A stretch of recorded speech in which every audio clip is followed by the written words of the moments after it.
Hello and welcome back. Today we're getting into what to expect from the newborn stage as a single mom by choice. I get a lot of DMs about this. I get a lot of comments about this in the videos. People want to know if you're deciding to do this, what am I in for? And I hear you. Of course, everybody's situation is going to be different. Everybody's life is different. Everybody's support system is different. So I'm going to give you, of course, my own experience, what it was like, and compare it to some things, and let's get into it, okay? As always, if you have questions about being a single mom by choice, what is taught inside of my program, Single Mom Mindset, which is for women who are choosing to become a single mom by choice or at the early stages of their journey, my program, Empowered Mom Mindset, doors are reopening soon. Get on the wait list below. If you have questions about what to expect from these programs, are you looking for support, or you need more like insight into what to expect, or personal questions about things, your own experiences, please let me know. My DMs are always popping. Comment section is always popping over here on YouTube, which I love that for you, for us. Thank you. I'm grateful to you for doing that, for commenting and for engaging. It helps me know how I can help you. Of course, I was a single mom when I became a single mom by choice with my second. So my experience was my own, of course. So I know everybody is always kind of looking for different things that relate to them, and you might be struggling with something specific. So that I might not think of, you know what I mean? That I might not think of to talk about, that I might not think that you're really interested in hearing about. So when you ask me, it helps me share with you, you know what I mean? Like single mom by choice, having a newborn, like I never thought of making a video about this specifically. Of course, we go deep into that inside of the program. When I was creating the program, Leo was just one, or just under one. So I was like really in the trenches at that time. He's 3 now. So I was really feeling it then. So that's kind of a good thing, because yeah, I was doing it so fresh. So I was speaking from such a place of like getting it. I'm in it right now. Like I feel you. It's only been a year. So yeah, if you want to know all the ins and outs, how to prepare, what you need, right? That is all inside of the program, Single Mom Mindset. All the links, of course, for these things are below. So yeah, let's get into it. It was hard.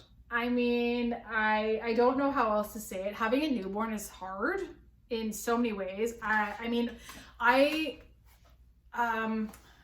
know if I've ever told this story before. I think I have.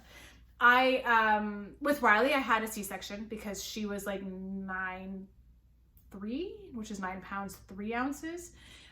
Which is a big baby.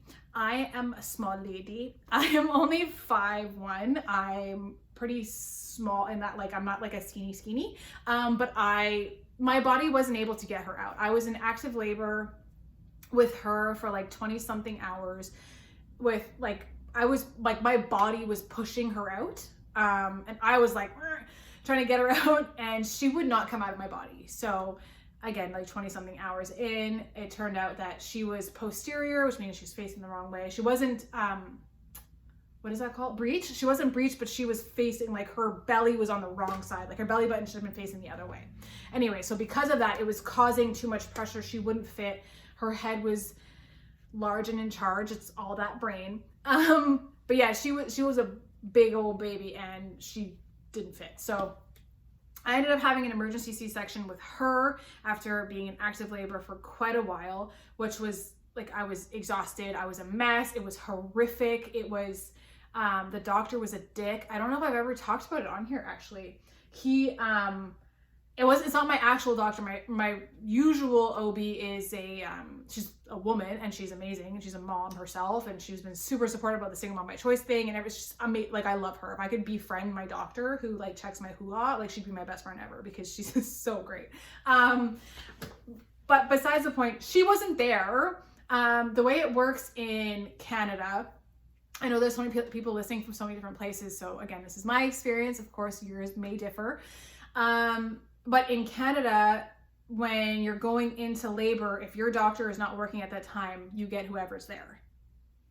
I know I think from what I've understood, that's not the case for some people. Like your doctor gets called in because they're your specific doctor in certain places. But was outside of my daughter's my doctor's hours of work. So I got this man. We loved him. Yeah, he was lovely. I was in agony because I was in active labor trying to push my daughter out of my hoo-ha, and she would not come out of my hoo-ha, and she was putting so much agony, and it felt like I was pooping a bowling ball, and the bowling ball would not come out. It just kept pressing on my body. Okay, so it fucking hurt. Okay, excuse my language. And Mr. Man, who's down there, again, it's like 27 hours, okay? And I've been pushing for a good, like, maybe 2, I don't know. Long time, okay? Active, like, contractions and all that stuff, okay? Really sexy. I'm doing all the sound effects for it and everything. Just, I want to paint the picture. Agonizing, okay? I'm like, I'm over this now. I regret it now. Like, just, what do I do? Okay? And he goes, you have a really low pain tolerance, huh?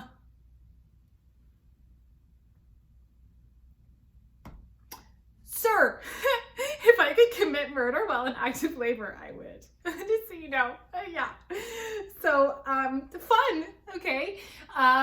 Horrible experience, as I said. So, and again, I had a partner. I was engaged to be married. Just, we're going to paint the picture, okay? So, yeah, so she came out. She was fine, okay? This first baby. Yeah, we healed up nice. We were all fine. Thank God. It was all good. My doctor, who's lovely, came to see me the next day and congratulate me and give me like hugs and everything and checked on Riley. And she was amazing. I just wish that she had been there. Okay. We're going to fast forward 6.5 years. Leo was weighing pretty, like when they measure you throughout your pregnancy, he was coming in a little heavy also. I had gestational diabetes with both. With him, I needed to take insulin. Yeah, and what typically happens with that is you end up having a bigger baby just because my body just does it. I don't have diabetes outside of that. I've been tested multiple times because I was like, what the hell? My grandmother had diabetes also. So they were worried that like maybe I actually do and like what's going on. I don't. But yeah, with my babies, that's what happens. And with that, if I ever had another, I would almost for sure have gestational diabetes also. But yeah, so what happened is you end up having a bigger baby. So what they did, because he was measuring pretty big towards like getting closer to my due date, my doctor said, you know what, I think we'll go ahead with a planned C-section. I was like kind of weighing, like, should I do oh my God, I'm going to forget all the words of all these things. What is it called? Like when you have a baby naturally after you've had a C-section. There's a name for it. I don't remember. But I was going to try to do that just to have like a natural birth. I'm using air quotations because all birth is natural in my opinion. The baby's coming out of you. I don't think one is superior to the other. It's you're giving birth to your child. But yeah, I wanted to try to do it the hoo-ha way again, but my doctor was like, it's looking like it's probably going to be a similar situation to your first. So she recommended, like, she was like totally, again, supportive because she's amazing and she's a woman and she's a mom. She's great. Love her. Okay. She was like, if you want to go girl, here for you. We could do it. Absolutely. But it may result in a similar situation as your first. And I don't know if that's what you want to experience. So I was like, you know what?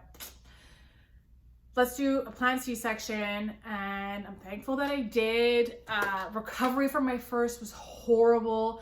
I was like a zombie for the first like 12 hours after it. I was like, because it had been so long that I was up, so long that I was in labor, like my body, everything felt like my insides were gonna fall out. Like just, like I felt terrible. Whereas with my second, I went in the morning, I slept the night before, I knew what was happening the next day. I came in and it was like, I know that this morning I'm having a baby. Wonderful. Okay, like it was just so much better in the sense that it was so much less stressful than the first because of unplanned and it was like so stressful emergency situation. This time they like came in, did the IV, not a fan of that. Oh my God. Not a needle girl. They did that. And then they wheeled me into the operating room. I literally get on to the bed by myself, lay down, whatever. Oh no, I'm lying. Oh no, wait, did I get up on there? God, it feels like so long ago now. no, they might have like, when they like put you over. Yeah, I think they did the shoot thing. I don't remember. Whatever. That's not really a key thing anyways. But yeah, then you have like a curtain thing that's like here, like you're laying down obviously, but there's like a curtain, like, no, maybe about here actually.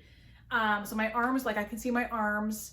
And yes, I don't see what they're doing down there. And yeah, she was talking to me the whole time and whatever, and they started and yada yada. They give you like the medication to numb you. And yeah, I mean, I sat up to do the epidural. That wasn't so bad, and I think that's to numb you. Oh my God, like I haven't thought about it in a while, so it's all kind of coming back to me, but that was pretty much it. And you lay down, it was great. All the nurses in there were fantastic. My doctor, amazing, talking to me, whatever. She's so great. And what's fun is that Riley was born at 9:30 at night on a Friday, and Leo was going to be born at, we were thinking 9:30 in the morning. He ended up coming out at 9:24 a.m. And it was like, oh my God, that's so weird. Like it's so close. But yeah, she was so great. She was talking about that, and oh my gosh, their birthdays are, you know, like the time of birth is going to be almost exact, like 12 hours apart, and 9:30 and 9:30, and that's so fun. And she just kept it so positive and a great experience, which again, I'm very, very lucky for. And yeah, he came out, he was crying, and she was like, oh my gosh, he's for sure like 10 pounds because he was a big looking baby. He ended up being 912, I think it was. So still, no, sorry, 812, not 912. He was 8 pounds, 12 ounces. And they like cleaned him up just a little bit and then put him on me. And he cried, and then he was all like soothed, and it was like, oh God. And just, I don't think there's words. Like it's such a beautiful, blissful experience, but it's like, you can't name it. Maybe I can. I'm not good enough with my words to be able to put a name to what that feels like. It's just, I don't know. It's such a beautiful experience. Like this, my God, like this human was inside of me. Like I created them. Like I grew them in my body. Like what? Now they're here and they're crying and they're, I don't know, and they're all like squished and their faces look like, and they're so beautiful, even though they kind of look like a raisin because of how squished they are. In the most beautiful way. They all look like that. Every baby looks squished, okay, because they were inside of your body. But so beautiful, so incredible. Yeah, it was a beautiful experience. And then they wheeled you into another room and like a little recovery room, like they stitched me up, whatever. My mom was with me. She stayed up here with my head because my mom's like really squeamish. Like she was like, I don't want to see anything. She didn't want to cut the umbilical cord. They offered, like, because you know that's who's there as my support person. My mom was like, no thanks. So the doctor did it. It was fine. Yeah, and the fact that I got to hold him then right away, which was beautiful. With Riley, I didn't get to hold her because I was like a zombie. Not cute. I was like hanging on by a thread at that point, but it was taking a lot for the medication to kick in, and it wasn't kicking in, and it was a mess. Anyways, with Leo, it was like night and day by comparison. It was incredible. Yeah, and then they stitched me up. My mom took him to like the recovery room where they checked on him a little bit more while they stitched me up, made sure that I was all good. And then I got to get brought in on like a different bed with him, and then they put him on the boobie, and he was just on my chest, and he was like heaven. He stopped crying. He was just like a little, I don't know, like a little bean. I don't know. He was so precious with his little squishy face, and he had so much hair. Oh my God, like jet black hair. Both my babies came out like little Italianos, which is funny. But yeah, it was just, I don't know. It's a beautiful, beautiful experience. And then for him, he had jaundice, which is, again, I'm going to forget everything now. My God. Something with the liver enzymes or something. I don't remember the word. Your girl doesn't sleep. We're 3 years in. 3 years past the newborn thing, and I'm still a zombie. But yes, anyways, he had jaundice. He was fine. He had to do like this red light therapy thing, which was horrific. I think I've kind of like blocked it out because I hate that happened, and it was really sad. And I was recovering, and then it was like, I just want to hold him, and I wasn't allowed to hold him the whole time because he had to be in this like like weird like bed thing, but it had to have lights on him. He had to be completely naked except for his diaper on. And he had to have these things covering his eyes. That had to be like strapped to him the whole time while he was in the light, and he had to be in there as much as possible to be able to. Billy Rubin, is that what it's called? Billy Rubin? I'm gonna say that and it's probably so wrong. I'm gonna be like, what is she talking about? Anyways, something with the blood and the whatever. Anyways, but yeah, he was okay. They weren't worried about it, but he needed that treatment. Like he didn't need any kind of like blood transfusions or anything like major. He just needed to do the red light thing or the light therapy thing. But I hated it. I wanted to hold my baby the whole time and I wasn't able to. And then he had to be in the formula. He wasn't latching for the little bit of time that they put him on me. And it, that kind of sucked for sure, obviously. But it passed pretty quickly. It was a couple of days that we had to stay at the hospital longer than anticipated. I thought it was going to be an in and out. I was actually in and out faster with Riley than I was with Leo, which is interesting because with Rye, I was in much worse shape. Whereas with Leo, it was like done. But again, he had the jaundice and it was kind of scary. But again, they weren't super worried. They were reassuring. He's all good. He got to be in the room with me at the hospital that I went to. I won't say what it is, but the hospital that I went to, everyone again, experience might be different, but the baby stays in the room with you the whole time. Like he doesn't go to a nursery. He doesn't he's in that room with me, which I loved that about the hospital.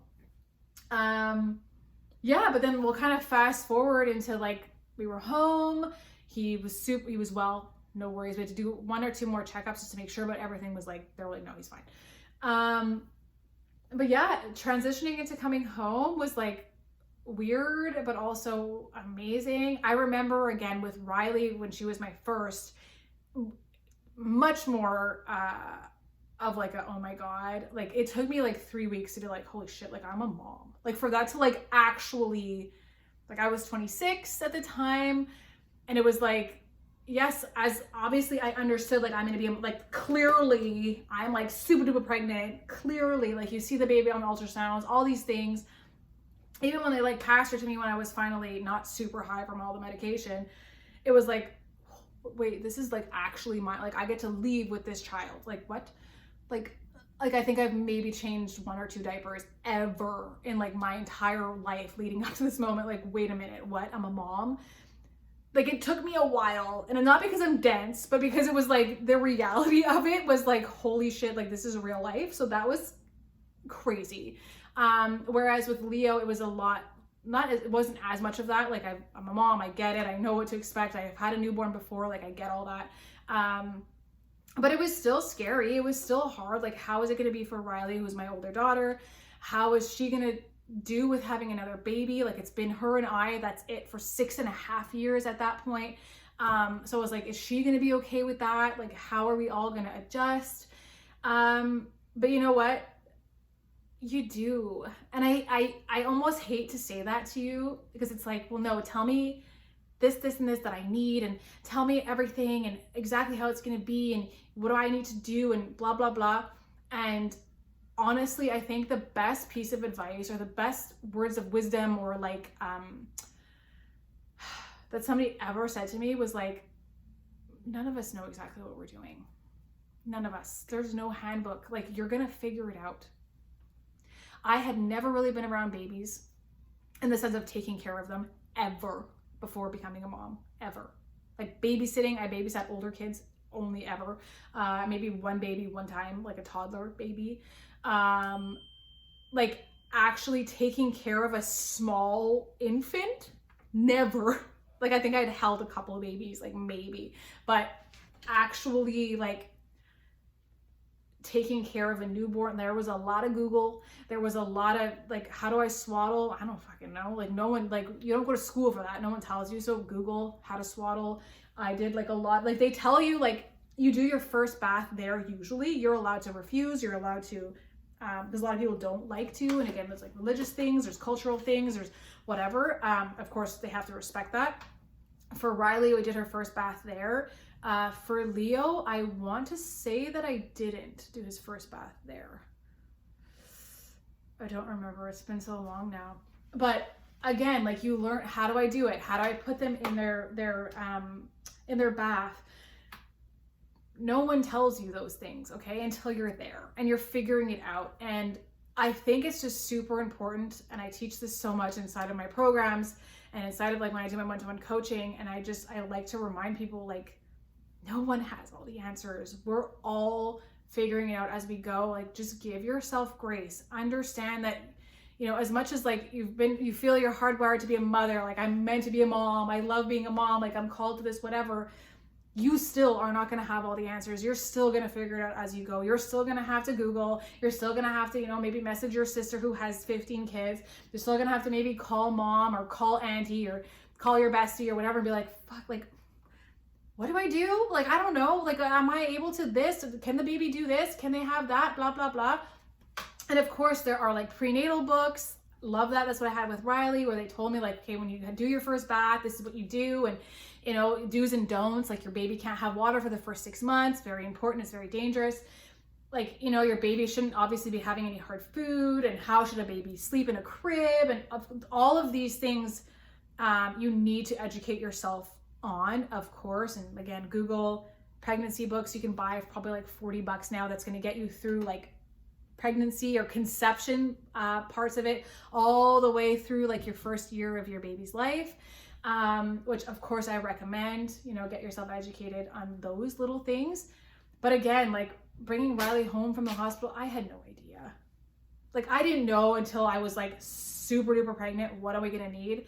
Bassinets, do we need all these things? And again, I recommend searching. We do talk about it inside of Single Mom Mindset also, but you don't need a fancy diaper changing situation. You don't need that. You don't need to drop tons of money on this, you know, lamb and or whatever animal decor for the baby's room, because chances are it's only going to stay like that for like a year, 2 years. And that's okay. If you're into that, sure. Like, there's no shame in that if that's what you want to do.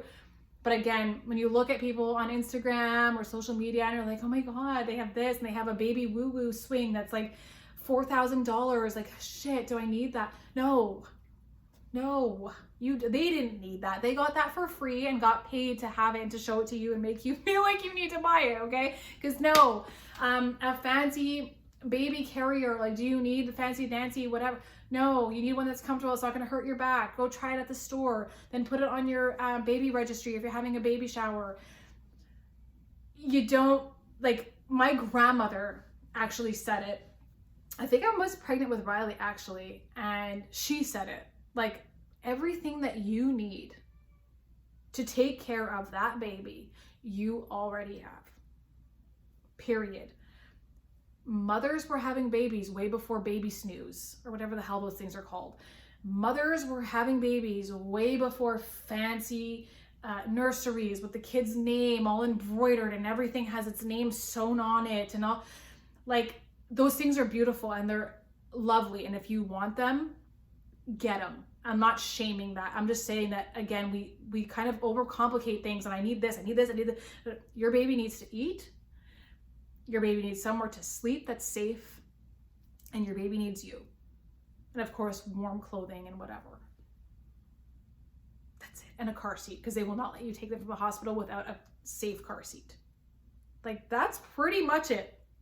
Honestly. And it's like, oh my God, I need these gadgets and these gadgets and okay. No, you don't. They're selling you on this BS that you need this, this, and this, and this, and this. If it's something that's going to make your life easier, like a little bouncer chair, sure. A baby swing, sure. But you don't need the top of the line $9,000 one. You really don't. You're going to be using it for maybe 6 months.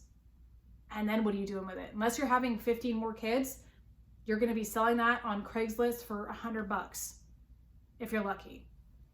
So, yeah, I mean, you need the basics. But yeah, it's an adjustment. Sleep is not a thing for a while, and that's really hard.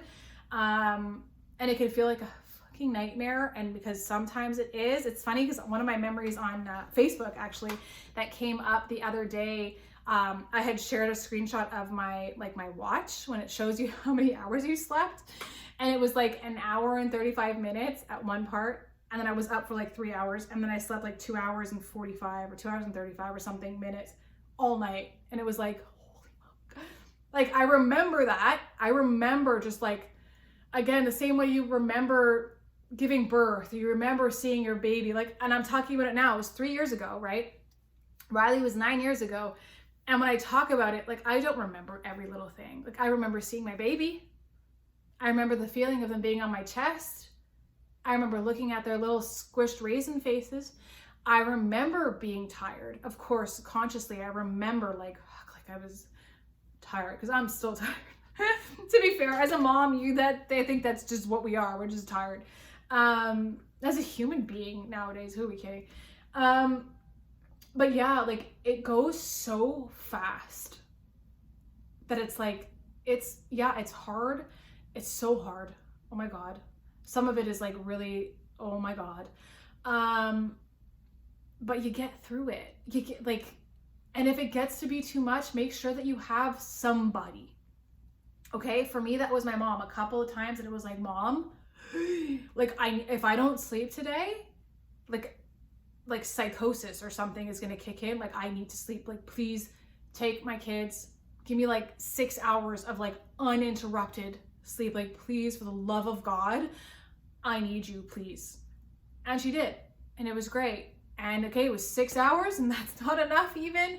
But you know what? It was 6 hours of sleep, and I probably slept for like 4 of that, because I was probably trying to do 10 other things, because that's what we do.